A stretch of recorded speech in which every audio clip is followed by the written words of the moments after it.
Chers frères et sœurs, nous continuons avec notre parcours sur l'analyse détaillée du corpus joannique et plus précisément du quatrième évangile selon le témoignage du Saint. Et ici, comme nous l'avons dit dans la vidéo précédente, que la question joannique, c'est-à-dire la question de l'auteur du quatrième évangile, a été abordée selon plusieurs paliers.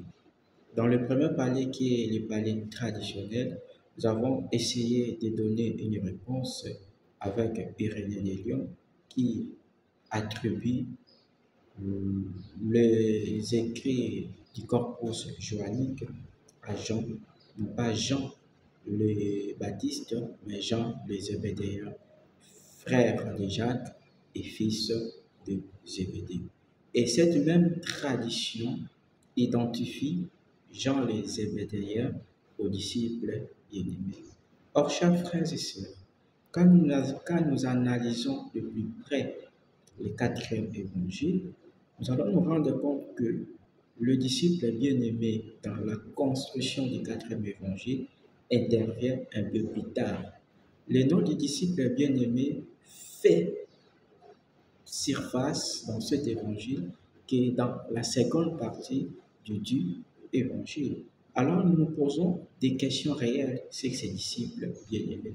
Si la tradition à travers Saint Irénée de Lyon et plus tard à travers Eusèbe de Césarée est arrivée à identifier Jean les Zébédéens aux disciples bien-aimés, or nous dans la construction de l'évangile selon Saint Jean, nous rendons compte que le nom du disciple bien-aimé intervient dans cet évangile un peu plus tard, c'est-à-dire que vers la deuxième partie du évangile. Alors, nous posons des questions, comme nous l'avons dit tantôt, sérieuses sur l'identité de ces disciples bien-aimés.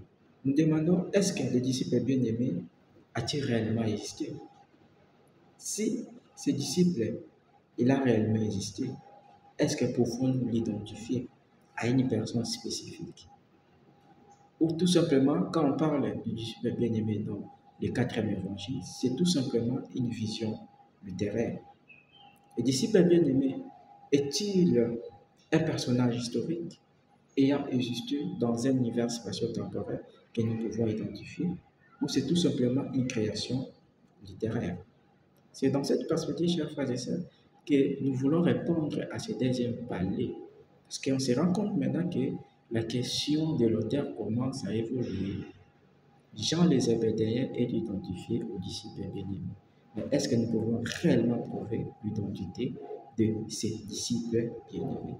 Alors, pour essayer encore de répondre à cette question du deuxième palier, nous allons nous focaliser sur plusieurs points.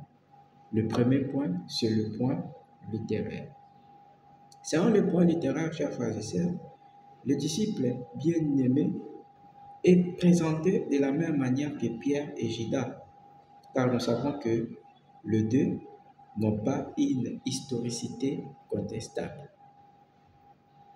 Et quand nous partons du point de vue littéraire, nous rendons compte que le rôle que Pierre et Judas jouaient avant la résurrection est totalement ou se diffère du rôle que Pierre et Judas vont jouer après la résurrection de Jésus-Christ. Nous rendons compte qu'il y a donc une opposition. Et on dit, on ne peut comprendre cette opposition que si et seulement si le disciple bien-aimé a réellement existé. Voilà pourquoi l'auteur du quatrième évangile va faire intervenir, pour donner déjà une partie de la réponse, le disciple bien-aimé dans la seconde partie de son évangile. Il y a encore un autre élément à mettre en exergue. C'est la stratégie qui consiste à légitimer l'évangile à ses réclamants des disciples bien-aimés.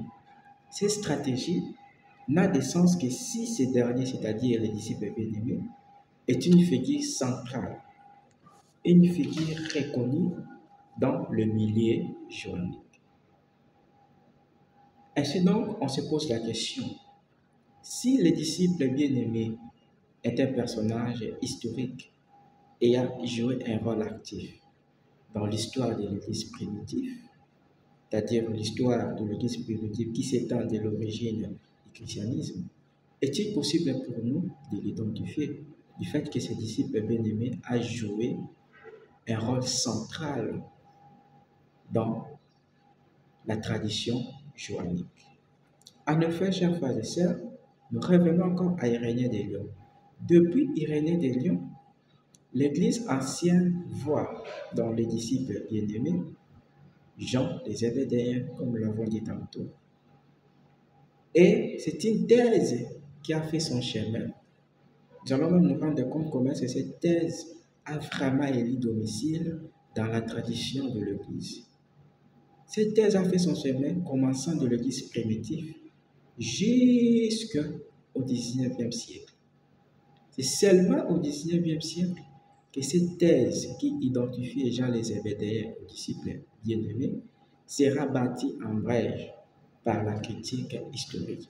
C'est-à-dire, quand la critique historique va commencer son expansion, c'est à ce moment-là que la thèse qui identifie Jean les Zébédéens aux disciples bien-aimés, qui était la thèse de la tradition, va être bâtie en brèche. Et cette thèse-là sera bâtie en brèche pour des raisons.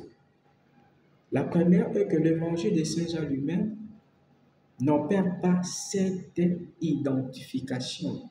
C'est-à-dire, quand nous lisons tout l'évangile de Saint Jean, on ne voit nulle part où l'auteur identifie Jean les Zébédéens aux disciples bien-aimés. C'est ça la première raison que la critique historique met en exergue.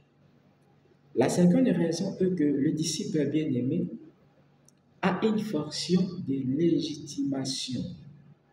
Ayant donc une fonction de légitimation, on voit mal pourquoi l'évangéliste et ses frères et sœurs auraient joué la carte de l'anonymat s'il avait en affaire à un membre du collège apostolique. C'est ça les deux raisons.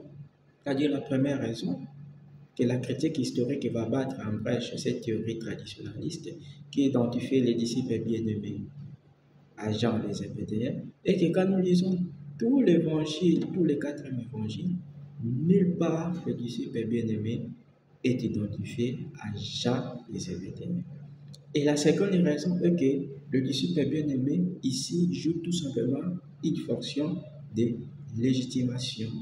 Ayant donc joué une fonction de légitimation, on voit mal pourquoi l'évangéliste qui aurait joué la carte de l'anonymat aurait joué la carte de l'anonymat s'il avait affaire à un membre du collège apostolique. En outre, chers frères et sœurs, il y a une autre thèse qui va émerger.